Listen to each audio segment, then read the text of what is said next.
37. Orientação. E procureis viver quietos e tratar dos vossos próprios negócios e trabalhar com vossas próprias mãos, como já vô-lo temos mandado. Paulo. E Tessalonicenses, 4:11 da manhã. A cada passo, encontramos irmãos ansiosos por orientação nova, nos círculos de aprendizado evangélico.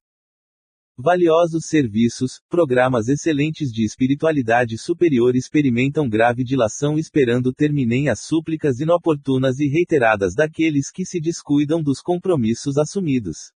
Assim nos pronunciamos, diante de quantos se propõem servir a Jesus sinceramente, porque, indiscutivelmente, as diretrizes cristãs permanecem traçadas, de há muito, esperando mãos operosas que as concretizem com firmeza. Procure cada discípulo manter o quinhão de paz relativa que o Mestre lhe conferiu, cuide cada qual dos negócios que lhe dizem respeito e trabalhe com as mãos com que nasceu, na conquista de expressões superiores da vida, e construirá elevada residência espiritual para si mesmo. Aquele que conserva a harmonia, ao preço do bem infatigável, atende aos desígnios do Senhor no círculo dos compromissos individuais e da família humana. O que cuida dos próprios negócios desincumbe-se retamente das obrigações sociais, sem ser pesado aos interesses alheios, e o que trabalha com as próprias mãos encontra o luminoso caminho da eternidade gloriosa.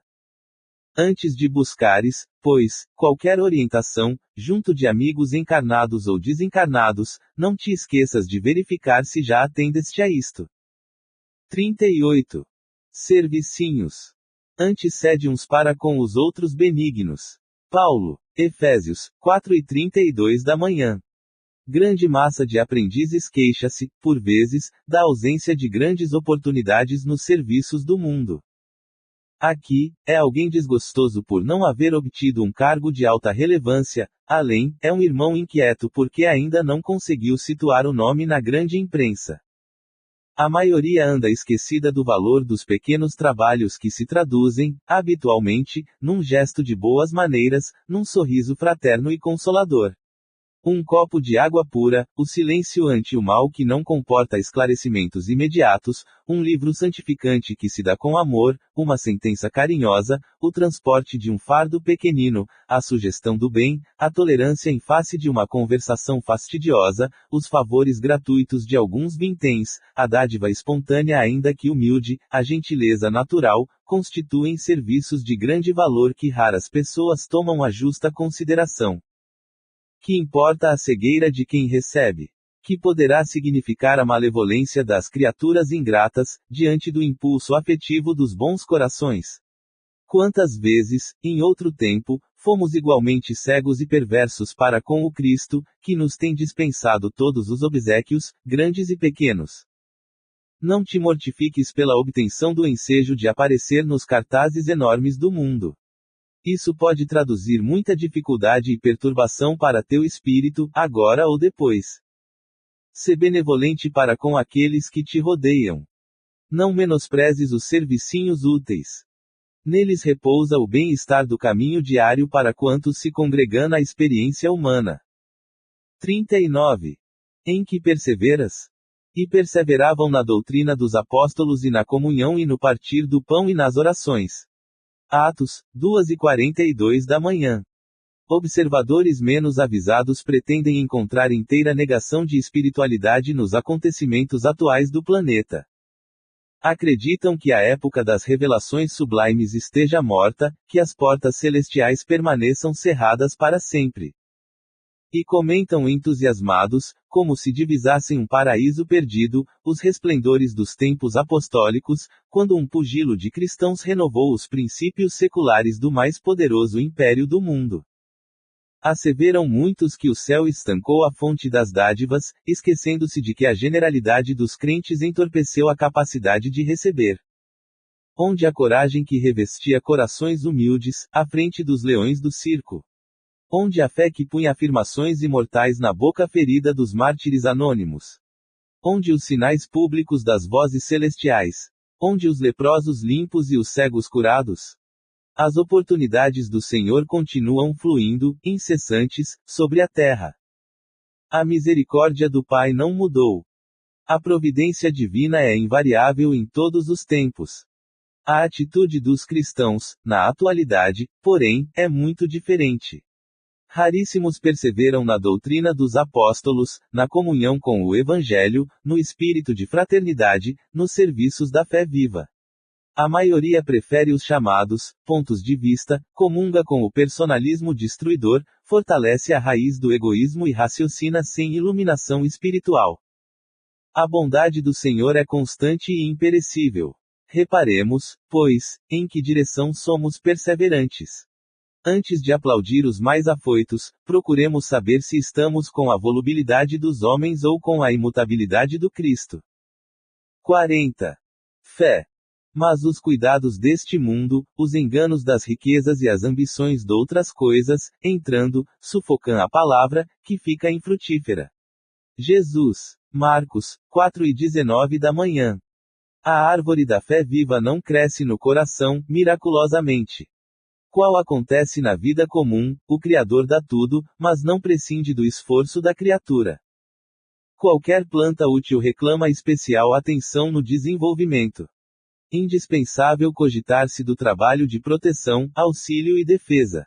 Estacadas, adubos, vigilância, todos os fatores de preservação devem ser postos em movimento, a fim de que o vegetal precioso atinja os fins a que se destina.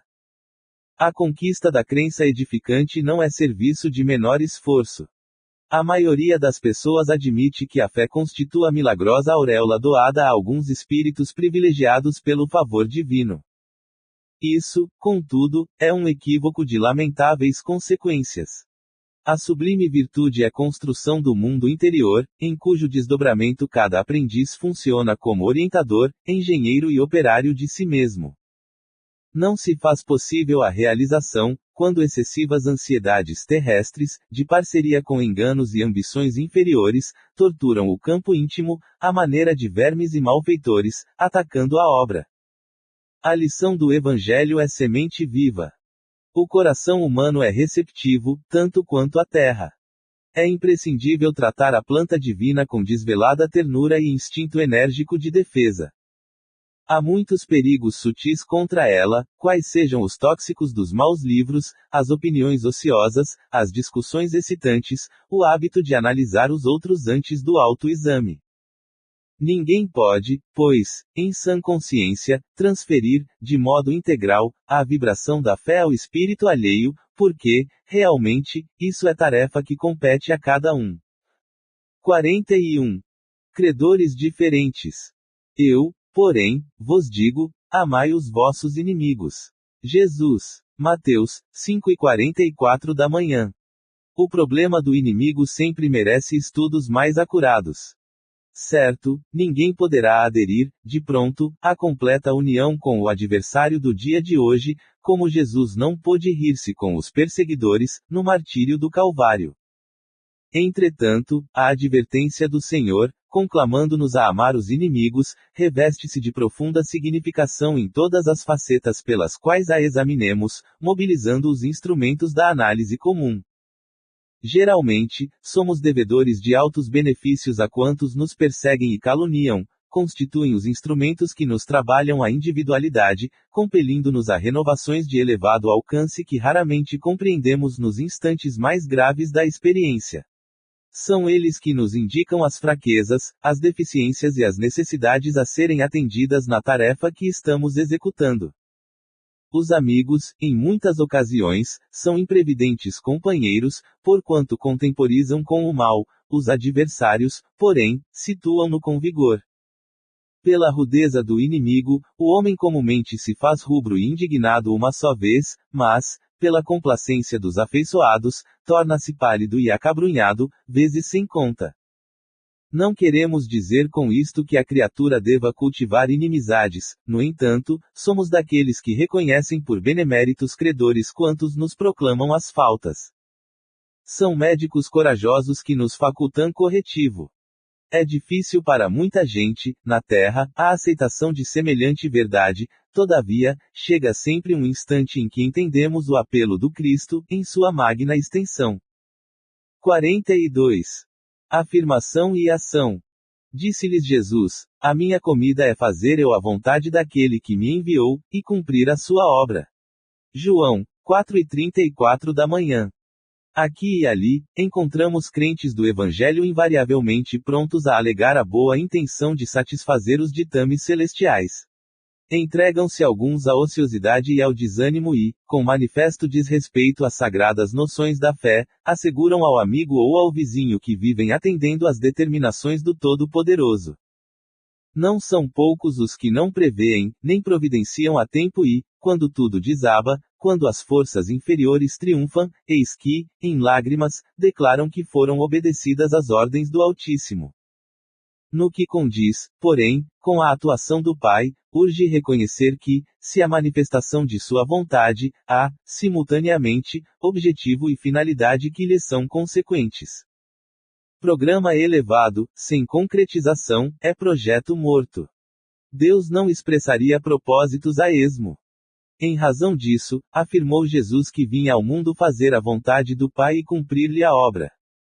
Segundo observamos, não se reportava somente ao desejo paternal, mas igualmente à execução que lhe dizia respeito. Não é razoável permanecer o homem em referências infindáveis aos desígnios do alto, quando não cogita de materializar a própria tarefa.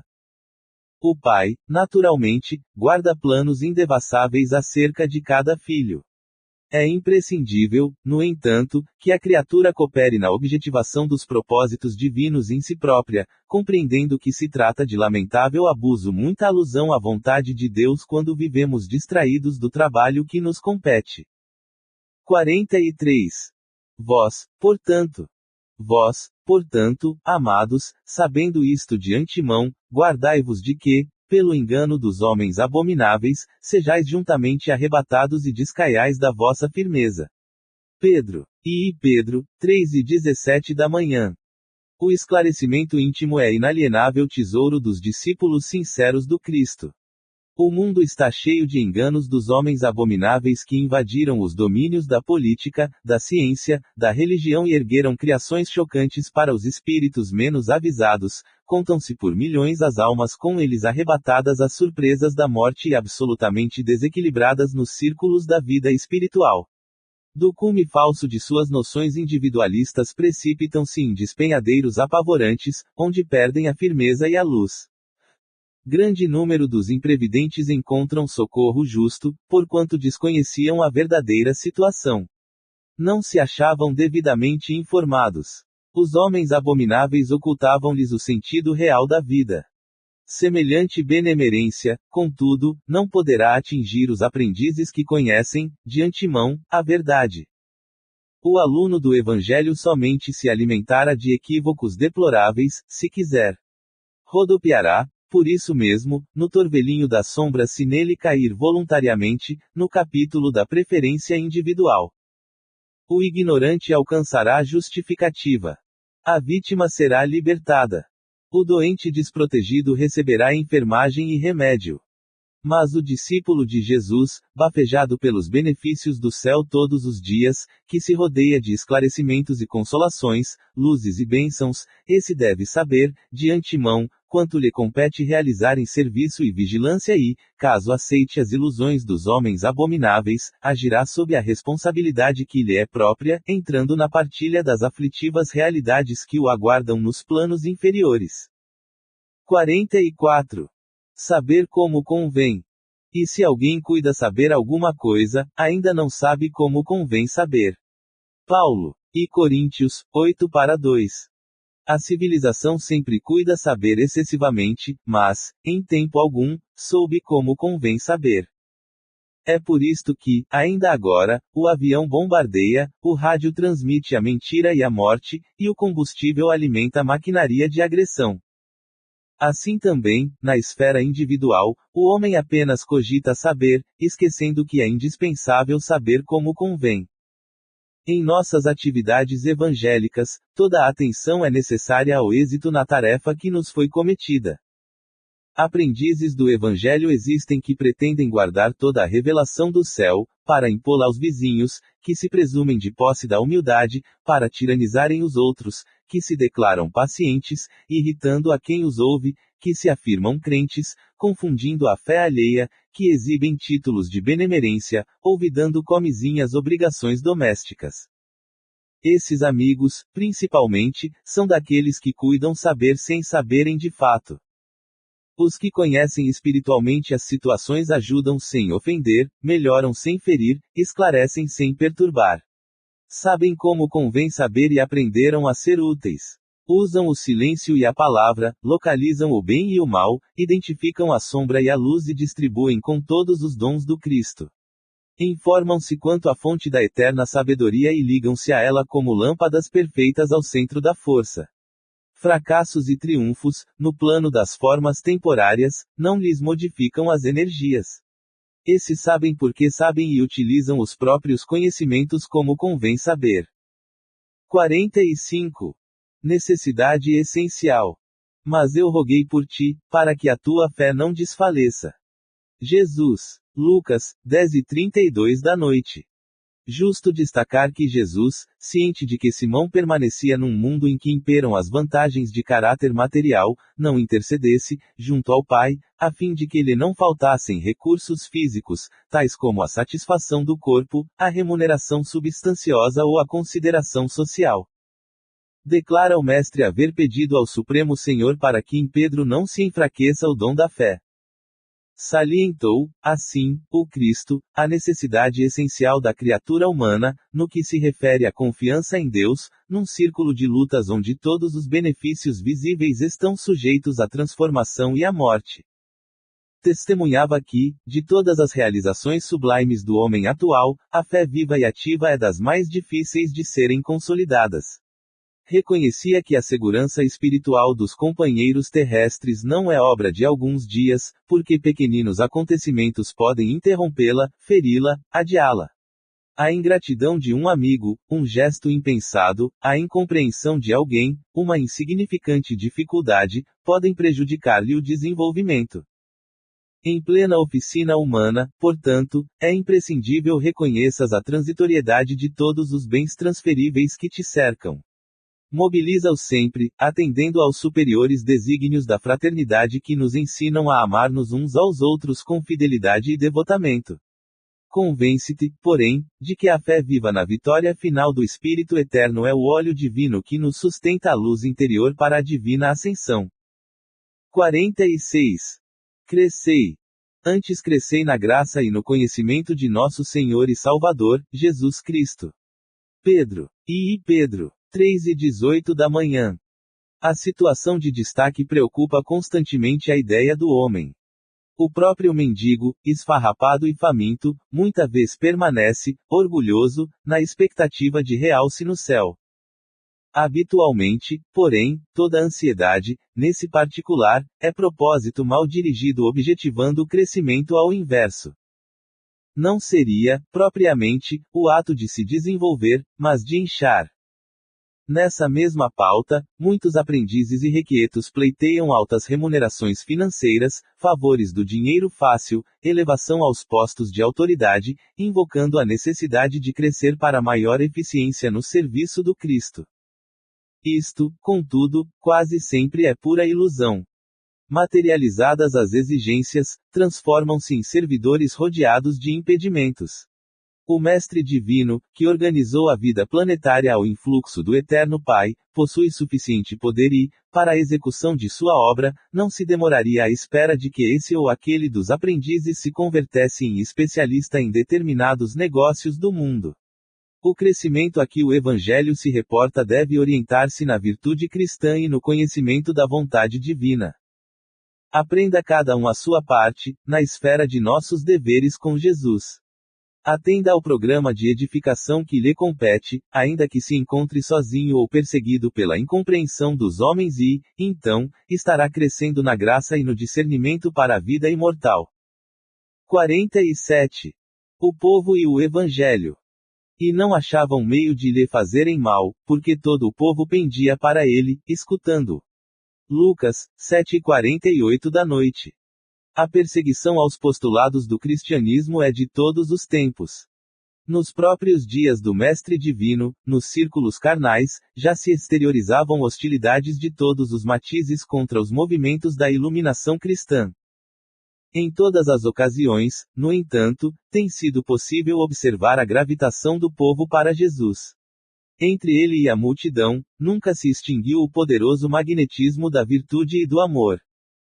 Debalde surgem medidas draconianas da ignorância e da crueldade, em vão aparecem os prejuízos eclesiásticos do sacerdócio, quando sem luz na missão sublime de orientar, cientistas presunçosos, demagogos subornados por interesses mesquinhos, clamam nas praças pela consagração de fantasias brilhantes. O povo, porém, inclina-se para o Cristo, com a mesma fascinação do primeiro dia. Indiscutivelmente, considerados num todo, achamo-nos ainda longe da união com Jesus, em sentido integral. De quando em quando, a turba experimenta pavorosos desastres. Tormentas de sangue e lágrimas varrem-lhe os caminhos. A claridade do Mestre, contudo, acena-lhe a distância. Velhos e crianças identificam-lhe o brilho santificado. Os políticos do mundo formulam mil promessas ao espírito das massas, raras pessoas, entretanto, se interessam por semelhantes plataformas. Os enunciados do Senhor, todavia, em cada século se renovam, sempre mais altos para a mente popular, traduzindo consolações e apelos imortais. 48. Cooperemos fielmente. Pois somos cooperadores de Deus. Paulo. E Coríntios, 3:9. O Pai é o supremo Criador da vida, mas o homem pode ser fiel cooperador dele. Deus visita a criatura pela própria criatura. Almas cerradas sobre si mesmas declarar-se-ão incapazes de serviços nobres, afirmar-se-ão empobrecidas ou incompetentes. Há companheiros que atingem o disparate de se proclamarem tão pecadores e tão maus que se sentem inabilitados a qualquer espécie de concurso sadio na obra cristã, como se os devedores e os ignorantes não necessitassem trabalhar na própria melhoria. As portas da colaboração com o divino amor, porém, permanecem constantemente abertas e qualquer homem de mediana razão pode identificar a chamada para o serviço divino. Cultivemos o bem, eliminando o mal. Façamos luz onde a treva domine. Conduzamos harmonia às zonas em discórdia. Ajudemos a ignorância com o esclarecimento fraterno. Seja o amor ao próximo nossa base essencial em toda construção no caminho evolutivo. Até agora, temos sido pesados à economia da vida. Filhos perdulários, ante o orçamento divino, temos despendido preciosas energias em numerosas existências, desviando-as para o terreno escuro das retificações difíceis ou do cárcere expiatório. Ao que nos parece, portanto, segundo os conhecimentos que possuímos, por acréscimo de misericórdia, já é tempo de cooperarmos fielmente com Deus, no desempenho de nossa tarefa humilde. 49. Exortados a trabalhar. Amados, procurando eu escrever-vos com toda a diligência acerca da salvação comum, tive por necessidade dirigir-vos esta carta, exortando-vos a batalhar pela fé que uma vez foi dada aos santos. Judas, 3. O cristianismo é campo imenso de vida espiritual, a que o trabalhador é chamado para a sublime renovação. O sedento encontra nele as fontes da água viva, o faminto, os celeiros do eterno pão. Os cegos de entendimento nele recebem a visão do caminho, os leprosos da alma, o alívio e a cura. Todos os viajores da vida, porém, são felicitados pelos recursos indispensáveis à jornada terrestre, com a finalidade de se erguerem, de fato, naquele que é a luz dos séculos. Desde então, restaurados em suas energias espirituais, são exortados a batalhar na grande causa do bem. Ninguém se engane, pois, na oficina generosa e ativa da fé. No serviço cristão, lembre-se cada aprendiz de que não foi chamado a repousar, mas a peleja árdua, em que a demonstração do esforço individual é imperativo divino. Jesus iniciou, no círculo das inteligências encarnadas, o maior movimento de libertação do espírito humano, no primeiro dia da manjedoura. Não se equivoquem, pois, os que buscam o Mestre dos Mestres. Receberão, certamente, a esperada iluminação, o consolo edificante e o ensinamento eficaz, mas penetrarão a linha de batalha, em que lhes constitui obrigação o combate permanente pela vitória do amor e da verdade, na terra, através de ásperos testemunhos, porque todos nós, encarnados e desencarnados, oscilantes ainda entre a animalidade e a espiritualidade, entre o vale do homem e a culminância do Cristo, estamos constrangidos a batalhar até o definitivo triunfo sobre nós mesmos pela posse da vida imortal. 50. Para o alvo. Prossigo para o alvo. Paulo. Filipenses, 3:14 da manhã. Quando Paulo escreveu aos Filipenses, já possuía vasta experiência de apostolado. Doutor da lei em Jerusalém, abandonara as vaidades de raça e de família, rendendo-se ao Mestre em santificadora humildade. Após dominar pela força física, pela cultura intelectual e pela inteligência nobre, voltou-se para o tier obscuro, conquistando o próprio sustento com o suor diário. Ingressando nos espinhosos testemunhos para servir ao próximo, por amor a Jesus, recebeu a ironia e o desamparo de familiares, a desconfiança e o insulto de velhos amigos, os açoites da maldade e as pedradas da incompreensão. O convertido de Damasco, no entanto, jamais desanimou, prosseguindo, invariavelmente, para o alvo, que, ainda e sempre, é a união divina do discípulo com o Mestre. Quantos aprendizes estarão, atualmente, dispostos ao grande exemplo?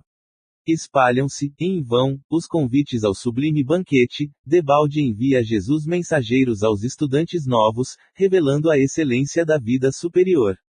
A maioria deles, contudo, abrange operários fugitivos, plenamente distraídos da realização.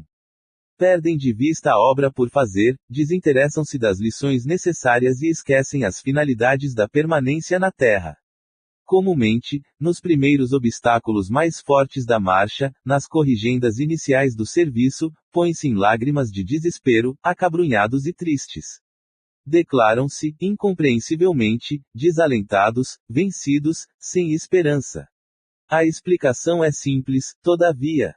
Perderam o rumo para o Cristo, seduzidos por espetáculos fugazes, nas numerosas estações da jornada espiritual, e, por esquecerem o alvo sublime, chega de modo inevitável o instante em que, cessados os motivos da transitória fascinação, se sentem angustiados, como viajores sedentos nos áridos desertos da vida humana.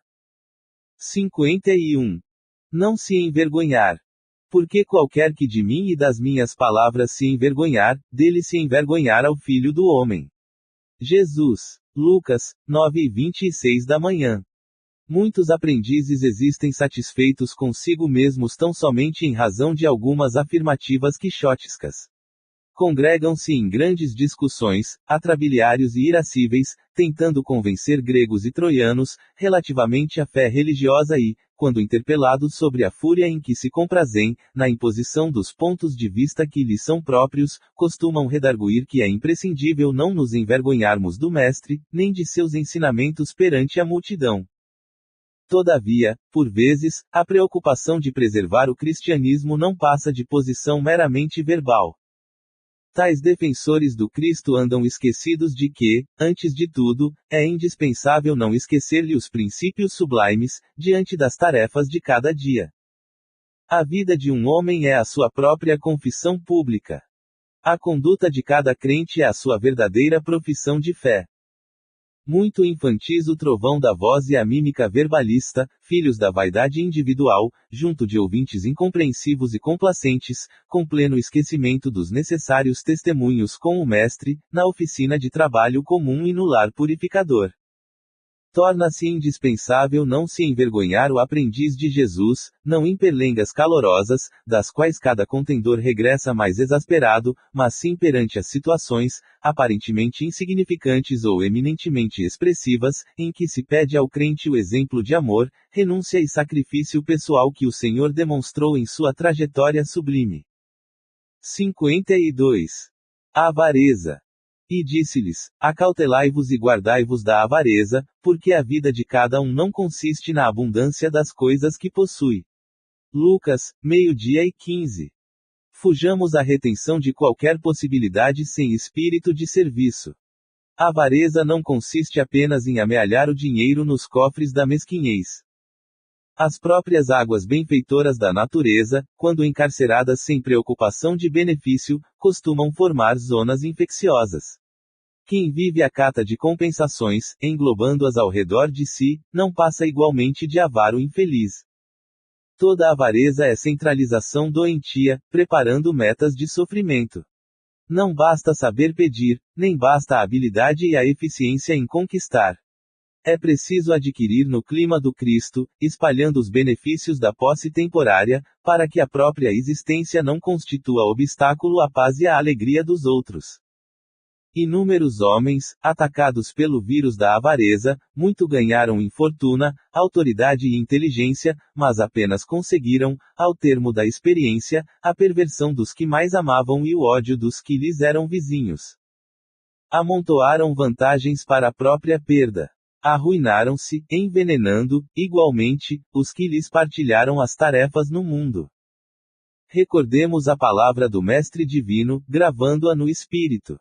A vida do homem não consiste na abundância daquilo que possui, mas na abundância dos benefícios que esparge e semeia, atendendo aos desígnios do Supremo Senhor.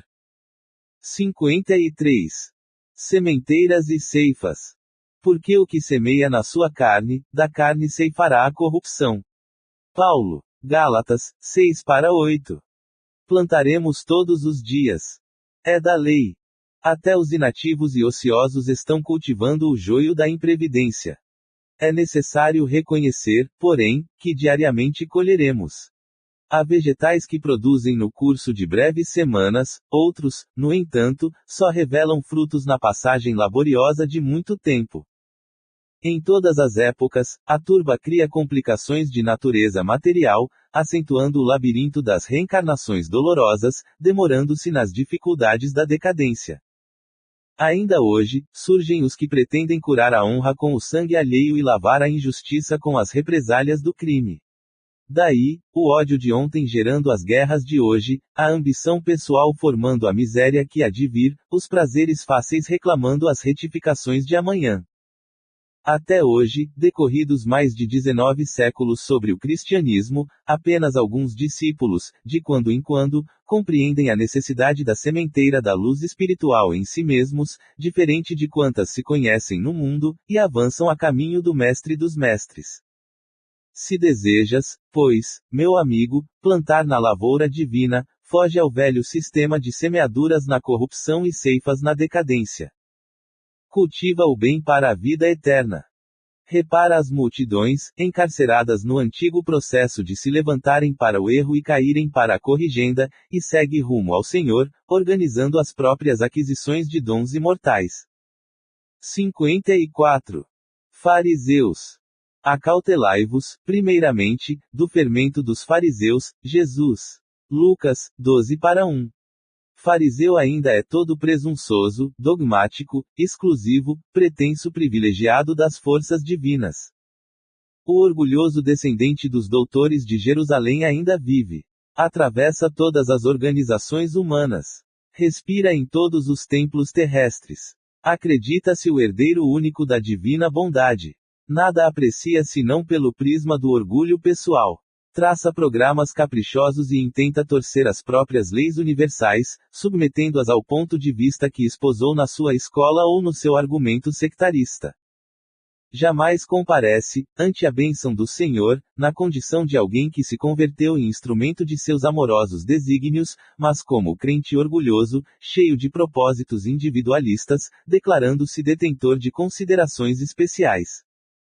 Os aprendizes fiéis necessitam acautelar-se contra o levedo de tais enfermos do espírito. Toda ideia opera fermentações mentais. Certamente que o Mestre não determinou a morte dos fariseus, mas recomendou cautela em se tratando da influenciação deles. Exigências farisaicas constituem perigosas moléstias da alma. Urge auxiliar o doente e extinguir a enfermidade.